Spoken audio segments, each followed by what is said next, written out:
विशेष धम्म देशना आज दिनांक 27 नवंबर 2020। ये धम्म देशना हम मूल पाली त्रिपिटक ग्रंथों के आधार पर देते हैं। जिस पाली त्रिपिटक के ग्रंथों में तथागत भगवान बुद्ध की ओरिजिनल वाणी, मूल वाणी संग्रहित है। बुद्ध बनने के बाद तथागत बुद्ध ने जीवन भर जो सद्धम्म सिखाया, जो लोगों को कल्याण का मार्ग बताया, उसे पूरी तरह पूज्य भिक्खु संघ ने, उपासक उपासिकाओं ने त्रिपिटक में संभाल के रखा है।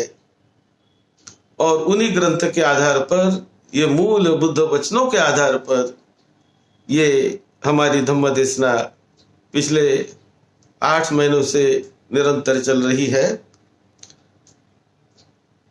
चिरं तिष्ठन्तु सद्धम्मो लोको हुन्तु सुखी सदा। सद्धम्म इस पवित्र पावन धरती पर दीर्घ काल तक टिका रहे, दीर्घ काल तक बना रहे, लोग उसे जाने, समझे, उसे सुने, उस पर चिंतन मनन करे और उस रास्ते पर चलने का संकल्प करके उस रास्ते पर चले और सद्धम्म के अनंत ज्ञान का साक्षात्कार करके अपने जीवन को धन्य करे, अपने जीवन का परम कल्याण करे। यही भावना तथागत भगवान बुद्ध की रही है और उसी भावना से तथागत बुद्ध ने ये धम्म अंतिम सांस तक उन्होंने सिखाया है। आज हम एक विशेष सूत्र पर चर्चा करेंगे जो मध्यम निकाय पाली ग्रंथ में विशेष रूप से ये सूत्र आता है। मध्यम निकाय पाली का यह है महाराहुलवाद सूत्र। महाराहुलवाद सूत्र हम ओरिजिनल सूत्र पढ़ते हैं। एवं में सुतं एकं समयं भगवा सावत्यं विहरति जेतवने अनाथ पिंडिकस्य आरामे अतको भगवा पुबन्न समयं निवासित्वा पत्तचीवरमादाय सावथिं पिंडाय पाविसी आयस्मापि खो राहुलो पुबन्न समयं निवासित्वा पत्तचीवरमादाय भगवंतं पिठितो अनुबंधी। एक बार तथागत भगवान बुद्ध श्रावस्ती के जेतवन विहार में ध्यान साधना हेतु रुके हुए थे। वहां बुद्ध का विचरण था, वहां रहते थे बुद्ध, और बड़ा भिक्खु संघ भी वहां पर रहता था। एक दिन तथागत बुद्ध ने सुबह उठकर अपना पात्र हाथ में लिया, चिवर वगैरह पहन लिया और हाथ में पात्र लेकर, भिक्षा पात्र लेकर सावथी में, श्रावस्ती नगरी में पिंड पात हेतु अपने भिक्षाटन के लिए वो बुद्ध अपने हाथ में भिक्षा पात्र लेकर निकले। तो बुद्ध के पीछे पीछे राहुल जो उनका पुत्र था और बचपन में ही उन्होंने उनको दीक्षा दे दी थी, तो जब बुद्ध निकले तो राहुल भी उनके पीछे पीछे चिवर पहनकर और अपने हाथ में भिक्षा पात्र लेकर वो भी उनके पीठ के पीछे पीछे पीछे पीछे वो भी श्रावस्ती में उनके साथ चले गए। अथको भगवा अप लोकेत्वा आयस्मंतं राहुलं आमंतेसी यं किंची राहुलं रूपं अतीताना गत पच्चुपन्नं अज्जत्तं वा बहिर्धावा ओळारिकं वा सुखमं वा हीनं वा पनितं वा यं दूरे सन्ति का वा सब्बं रूपं नेतं मम नेसोहमस्मि नमेसो अत्ताति। तो इस प्रकार तथागत बुद्ध के पीछे पीछे राहुल भी भिक्षा पात्र लेकर चले गए और वहां जाकर श्रावस्ती में जाकर उन्होंने भिक्षाटन किया और भोजनोपरांत एक जगह पर बैठकर तथागत बुद्ध राहुल श्रमण को वो समझा रहे हैं कि जो कोई प्रणीत या हीन ऐसी जो कोई ये रूप है, यानी हमें जो रूप यानी जो वस्तु हमें दिखाई देती है, आंखों से जो वस्तु दिखाई देती है, ये जितना भी रूप है छोटा बड़ा और जो कुछ भी जो वस्तु है, जो कुछ हम आंखों से देखते हैं वो रूप यानी अंदर का भी रूप और बाहर का भी, भीतर के अपने बॉडी को भी रूप कहते हैं और बाहर भी। तो ये कुछ अज्जत्तं बहिर्दं इस प्रकार का जो रूप हमें दिखाई देता है, उन रूप को, उस वस्तुओं को केवल वस्तु करके मानते जाओ, उसे ये मेरा है ऐसा मत मानो, ये शरीर मेरा है ऐसा मत मानो। सब्बं रूपं जो कुछ भी है, नेतं मम वो मेरा नहीं है, वो मैं नहीं हूं, न मेसो अत्ता वो कोई मेरी आत्मा नहीं है। इस प्रकार का तथागत बुद्ध उनको उपदेश दे रहे कि जो हम देखते हैं आंखों से केवल उसे देखना मात्र मानो, देखना मात्र मानो। रूपस्मि राहुल वेदनापि राहुल संज्ञापि राहुल संखारापि राहुल विज्ञानमपि राहुल अथ को आयस्मा राहुल को नज्ज भगवता सम्मुखा ओवादेन ओवदितो गामं पिंडाय भविष्यतीति ततो पटी निवर्तित्वा अन्यतरस्मि रुक्षमूले निषेधि पल्लंकं आभुजित्वा उजुंकाय परिधाय परिमुखं सतिंगोपट्टपित्वा अद्द साखो आयस्मा राहुल सारिपुत्र आयस्मन्तं राहुलं अयतरस्मि रुक्षमूले निषेधं पल्लंकं आभुजित्वा उजुंकाय परिधाय परिमुखं सतिंगोपट्टपित्वा दिस्वान आयस्मन्तं राहुलं आमन्तेसि। इस प्रकार वो भिक्षाटन करके जब आए, बुद्ध ने उनको जो बताया और भिक्षाटन करके आने के बाद उन्होंने एक पेड़ के नीचे, वृक्ष के नीचे, रुक्ष मूले पेड़ के नीचे पालथी मारकर भोजन के परांत राहुल बैठे और पालथी मारकर बैठकर अपने शरीर को सीधा करके वो अभ्यास करने लगे, आनापानसति का अभ्यास करने लगे। और ये अभ्यास करते समय उन्हें सारिपुत्र ने भी उन्होंने देख लिया और वहां पर आनापानसति का जो अभ्यास किस प्रकार से करना चाहिए उसके बारे में तथागत भगवान बुद्ध ने उनको समझाया। अथ को आयस्मा राहुल सायन समय पठि सल्लाना उठितो येन भगवते उपसंकमित्वा भगवन्तं अभिवादित्वा एकमन्तं निषीदि। तो दोपहर के समय जब बुद्ध की बात उन्होंने सुनकर अपना अभ्यास शुरू किया श्रमण राहुल ने, तो जब पेड़ के नीचे वो बैठे और वहां बैठकर आनापानसति का अभ्यास वो करने लगे।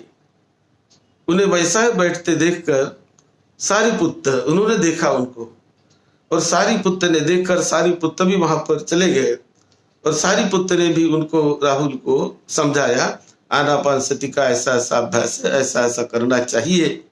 पहले बुद्ध ने भी समझाया था, सारिपुत्र ने भी समझाया। फिर दोपहर के बाद विहार में आकर फिर राहुल और भी वो अभ्यास करने के लिए बैठे और अभ्यास करने के बाद फिर वो शाम के समय उठकर तथागत भगवान बुद्ध के पास गए अपना अभ्यास समाप्त करने के बाद। और बुद्ध के पास जाकर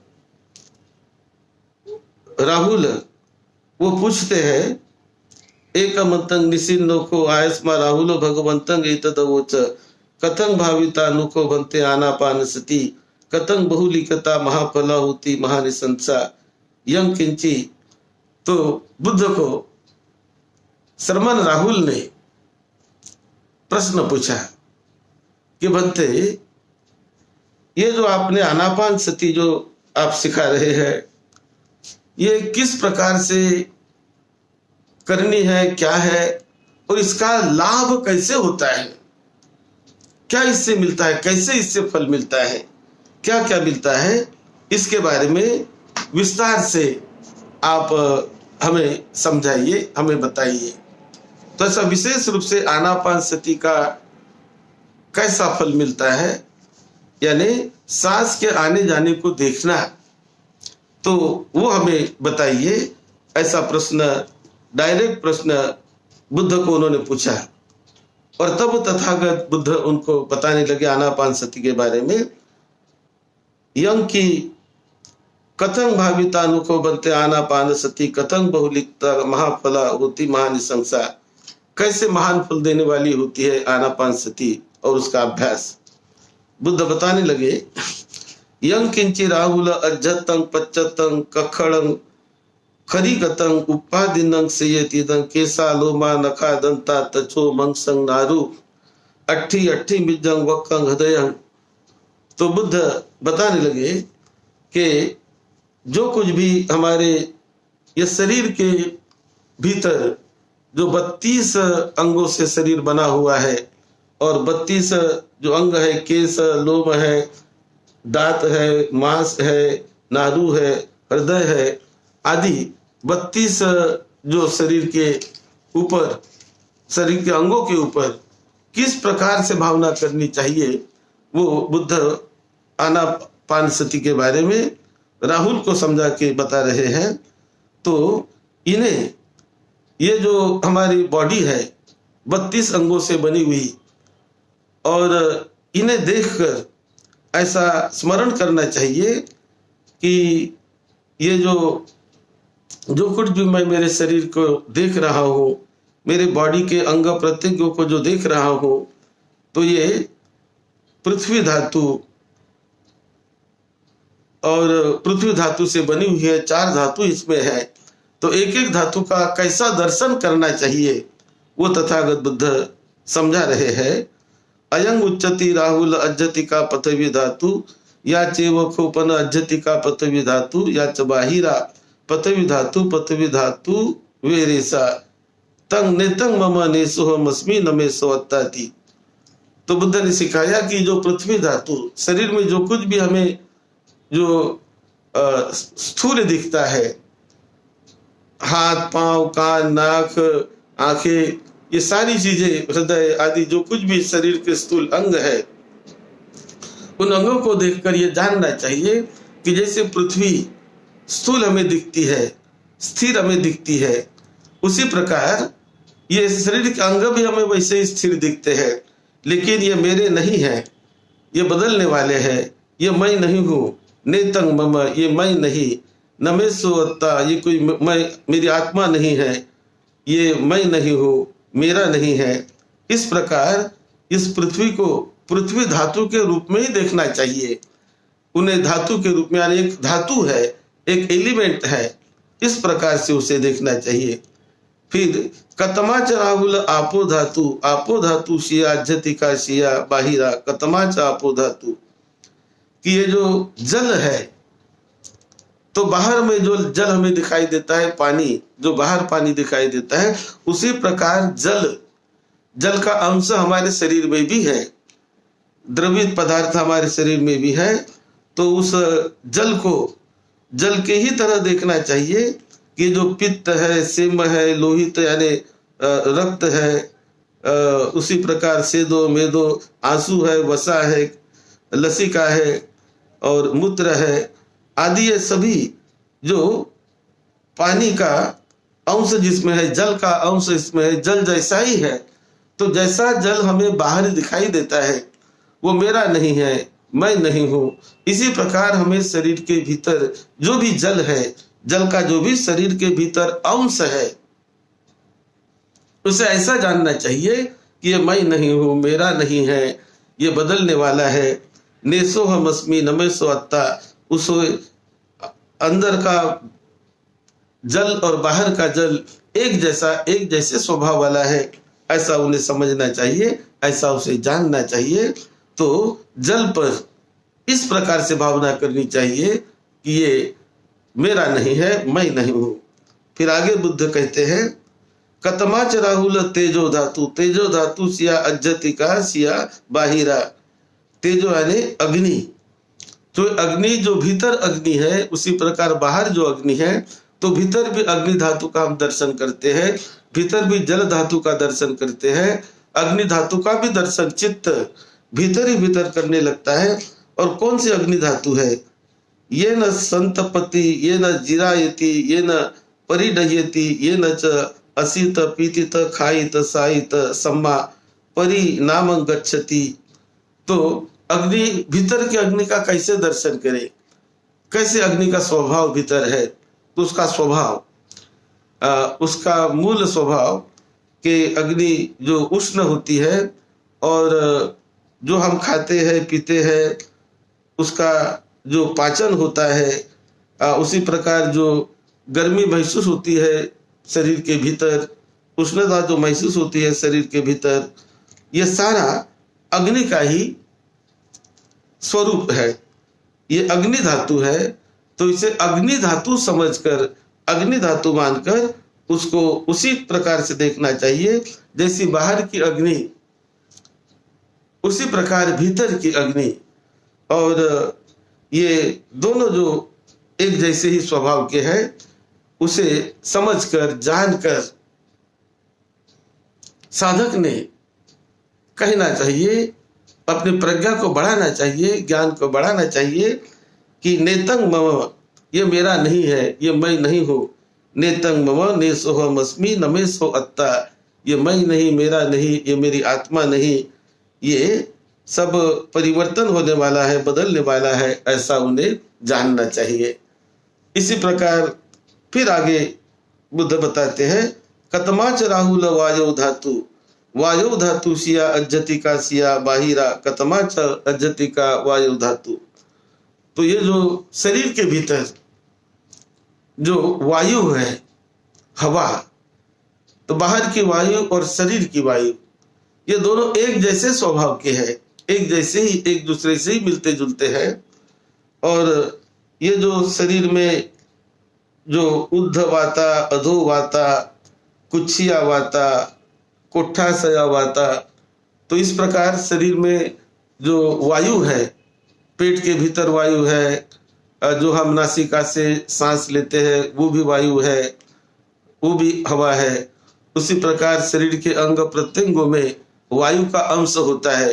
जैसे आयुर्वेद में कहा जाता है वात कफ, तो वात कफ ऐसा जो बताया जाता है। तो ये वायु जो शरीर के भीतर है ही, और जो वायु बाहर है वैसा ही शरीर के भीतर है। और उसे वायु करके ही देखना चाहिए, हवा करके ही उन्हें समझना चाहिए, और ऐसा ज्ञान बढ़ाना चाहिए कि ये मेरा नहीं है। नेतंग मम नेसोहम अस्मि नमेसो अत्ता, ये मैं नहीं हूँ, मेरा नहीं है, इसके साथ कोई लगाव नहीं मुझे करना, कोई चिपकाव नहीं करना, इस प्रकार से उसे देखना है। फिर उसके बाद आकाश धातु के बारे में बुद्ध बताते हैं, कतमाच राहुल आकाश धातु, यानी 5 प्रकार की धातुएं भगवान बुद्ध ने यहाँ पर श्रमण राहुल को सिखाई। तो आकाश धातु कौन सी है? कतमाच राहुल अज्जतिका आकाश धातु, यंग अज्जतंग पच्चतंग आकाशंग आकाशगतंग उपादिन्नं सेयतिदं कन्न छिद्दं नास छिद्दं मुखद्वारं ये न च असित पित खाइत साइत ज्योतिरथ।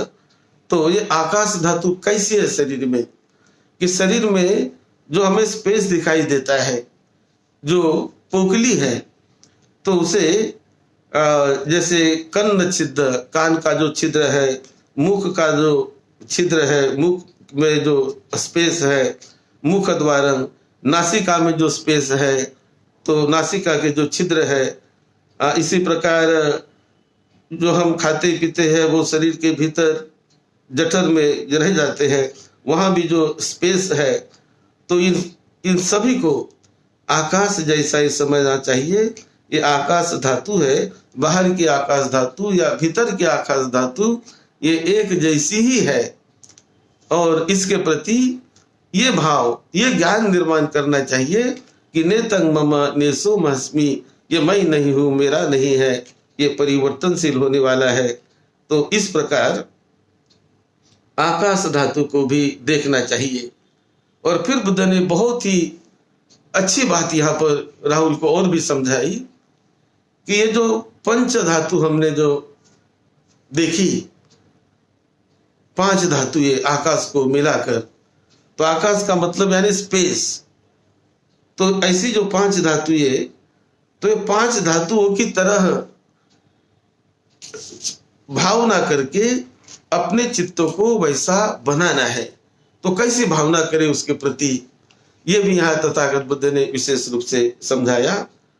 पृथ्वी सम राहुल भावनंग भावे ही, पृथ्वी समय ही ते राहुल भावनंग भाव तो उपन्ना मना पा फस्सा चित्त न परिदाय ठसती से यथापि राहुल पृथ्वी सूचिपि निकंपति असुचिपि निकंपति गुतंगपि तपि निकंपति। तो पृथ्वी जैसे अपने चित्त को बनाओ। तो कैसे पृथ्वी जैसे अपने को चित्त को बनाना है कि ये पृथ्वी धातु जो है, ये पृथ्वी पर हम गंदी चीज भी फेंकते हैं, खराब चीज भी फेंकते हैं, अशुचि भी फेंकते हैं, और किसी कई प्रकार के वस्तुओं को वहां पर फेंकते हैं। हम पृथ्वी पर कभी थूक भी देते हैं, और कई प्रकार की गंदगी हम पृथ्वी पर फेंक देते हैं। लेकिन ये फेंकने के बाद पृथ्वी उसके प्रति कोई द्वेष नहीं करती, क्रोध नहीं करती, कोई जिगीच्छा नहीं करती, कोई प्रतिकार नहीं करती, बस उन्हें वो सह लेती है। तो कितनी बड़ी बात बुद्ध ने कही। तो जैसे वो उसको सह लेती है, इसी प्रकार मना पाम नापा, उसी प्रकार हमारे जीवन में कभी हमारे मन के अनुसार चीज होती है, कभी हमारे मन के विरुद्ध चीज होती है। तो मन के अनुसार भी हो या विरुद्ध भी हो, कैसी भी हो, उसे हमें सहना है। जैसी पृथ्वी सबको सह लेती है, वो प्रतिकार नहीं करती, द्वेष नहीं करती, उसी प्रकार वही भाव अपने मन में जगाकर अपने चित्त को उस पृथ्वी समान बनाओ। सब कुछ सहने की शक्ति शरीर में निर्माण करो। इस प्रकार और ये निर्माण करके पृथ्वी समित राहुल भावन भावे तो उपन्ना मनापा फस्सा चित्तं न पर्यादाय ठस्सति, कि जो कुछ भी शरीर में निर्माण हो रहा है वो मन के अनुकूल भी, मन के प्रतिकूल भी, तो वो कैसा भी निर्माण हो, कुछ भी हो, तो केवल से पृथ्वी धातु समान जानो कि ये मैं नहीं, मेरा नहीं, बदलने वाला है। और पृथ्वी के समान उसको मजबूत बनाओ अपने शरीर को, और वो सहना सीखो जैसे पृथ्वी सह लेती है।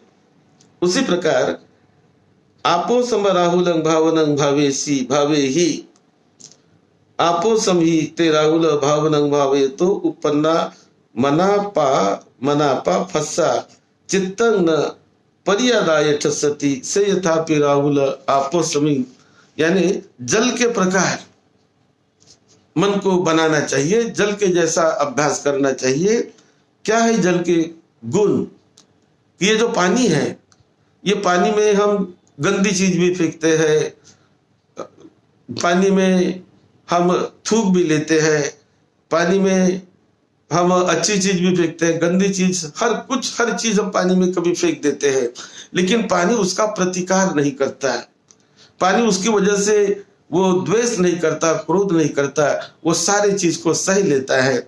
इसी प्रकार पानी जैसे चित्त में भावना करो, निर्मल वो बहते रहता है, उसी प्रकार ये चित्त में भी ऐसा ही भाव निर्माण करो कि पानी जैसा मैं मेरे चित्त को बनाऊंगा, मेरे मन को बनाऊंगा, कि जो पानी गंदगी भी सह लेता है उसको भी धो डालता है, सूची असूची को वो धो डालता है, उसमें सब कुछ भी फेंका जाए फिर भी पानी प्रतिक्रिया नहीं करता, वो सह लेता है। इसी प्रकार अपने चित्त को ऐसा मजबूत बनाओ, पानी जैसा अपने चित्त को बनाओ। कोई भी स्पर्श हो तुम्हें तो स्पर्श नित्य नहीं है, शाश्वत नहीं है, इस प्रकार उसे देखो, पानी जैसे चित्त को बनाओ। फिर तेजो सम राहुल भावनं भावेसी, तेजो समस्मि भावनं भावतो उपन्ना मनापा मनापा फस्सा चित्तं न परिदाय ठस्सति।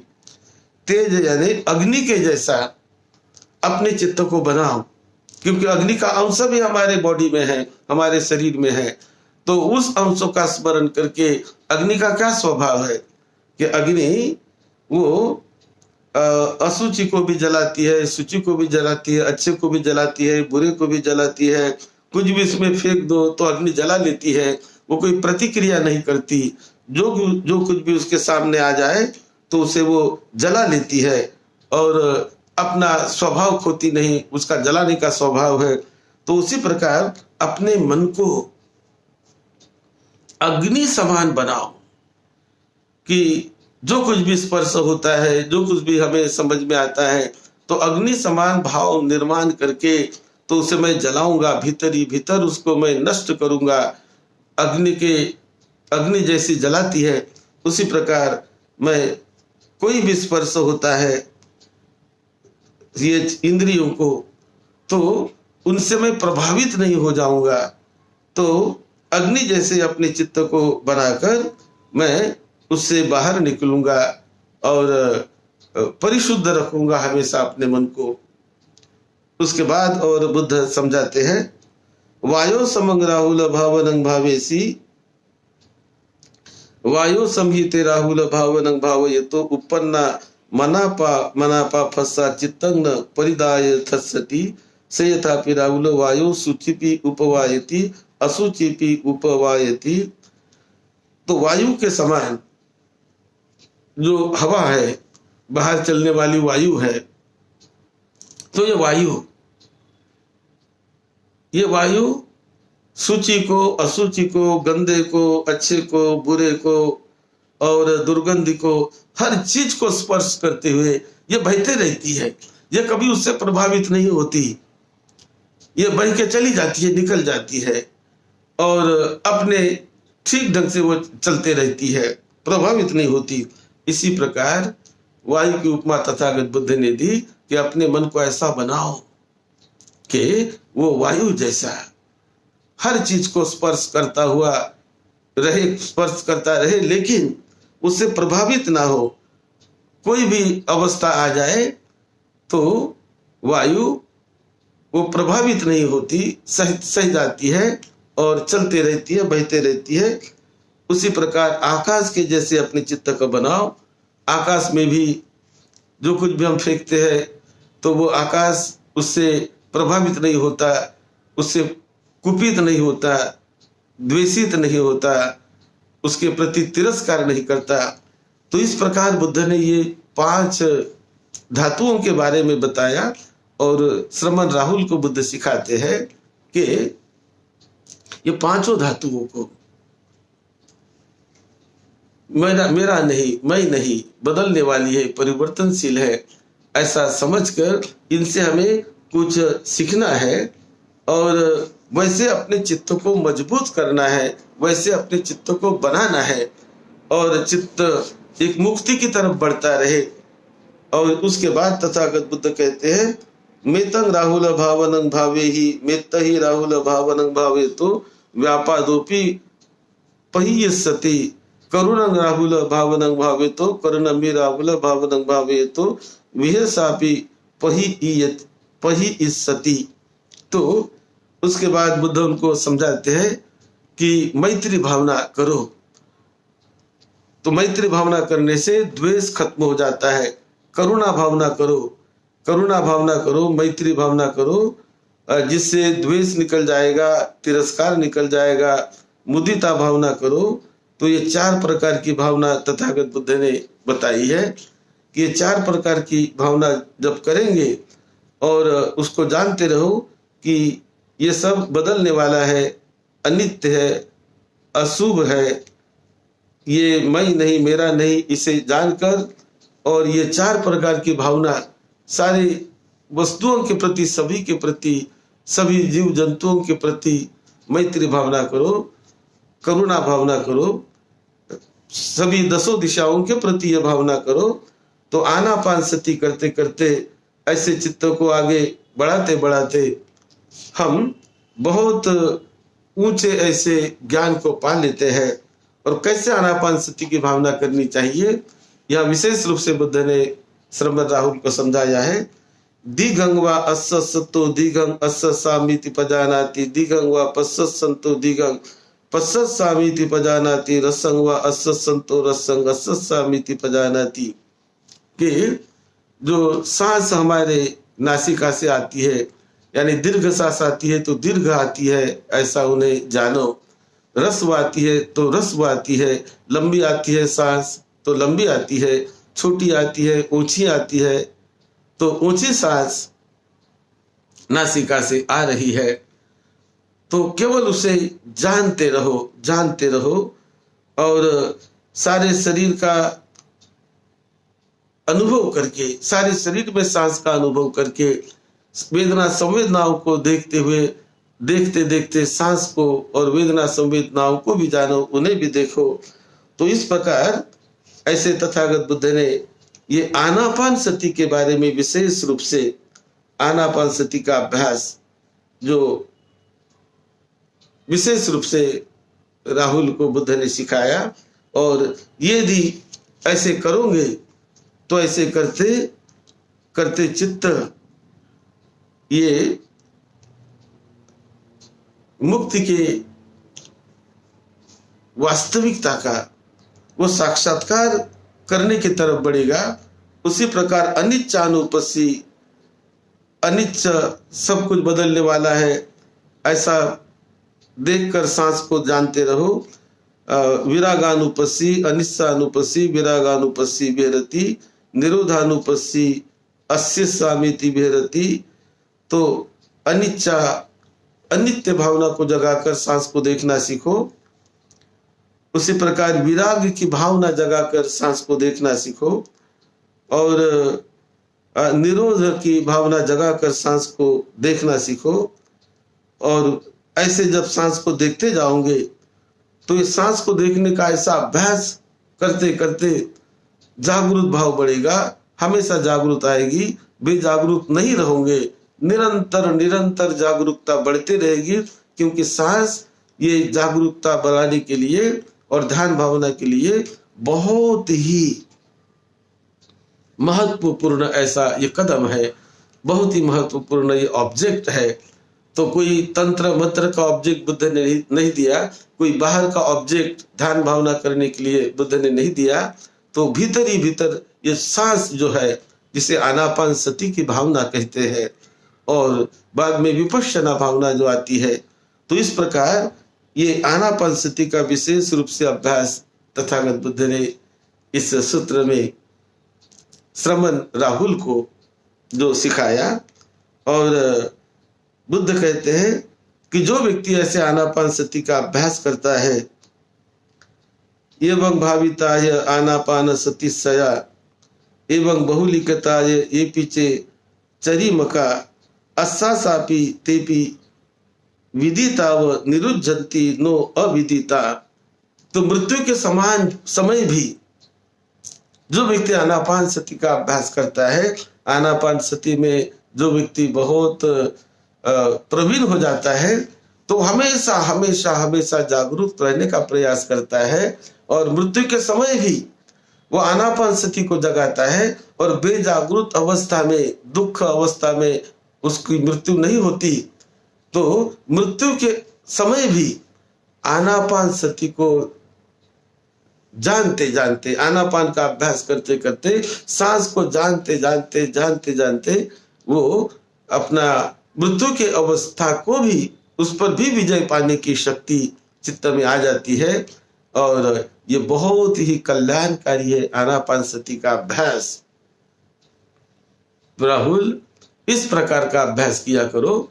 ऐसा विशेष रूप से ये महाराहुलवाद सूत्र में तथागत भगवान बुद्ध ने face to face, person to person ऐसा उन्हें श्रमण राहुल को तथागत बुद्ध ने ये आनापानसती की देशना दी और इसका महान लाभ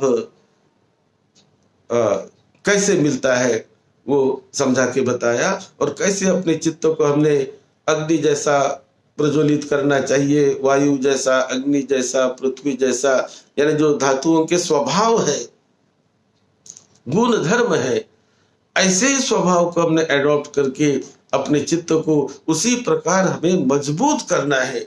उसी प्रकार हमें अपने चित्त को बनाना है कि कोई भी अवस्था हमारे शरीर में जागती हो, कटु संवेदना जागती हो, दुखद संवेदना जागती हो, अप्रिय संवेदनाएं जागती हो, फिर भी हम अपने चित्त को एक अग्नि जैसा बनाकर उसको जलाने का प्रयास करें, उसको हटाने का प्रयास करें, वायु जैसा बनाकर उसको सहने का प्रयास करें, जल जैसा बनाकर उसको सहने का प्रयास करें।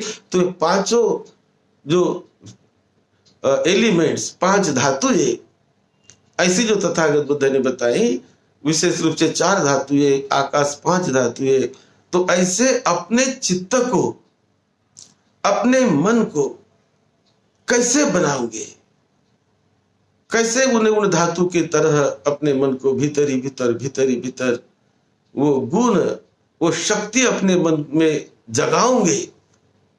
ये विशेष बात इस सूत्र में तथागत बुद्ध सिखाते हैं राहुल को। और ये सब सुनकर, देखकर राहुल बड़े बड़े प्रसन्न हो गए और बहुत प्रसन्न होकर उस रास्ते पर चलने लगे और बाद में वो अभ्यास करते करते राहुल अरहत बन गए।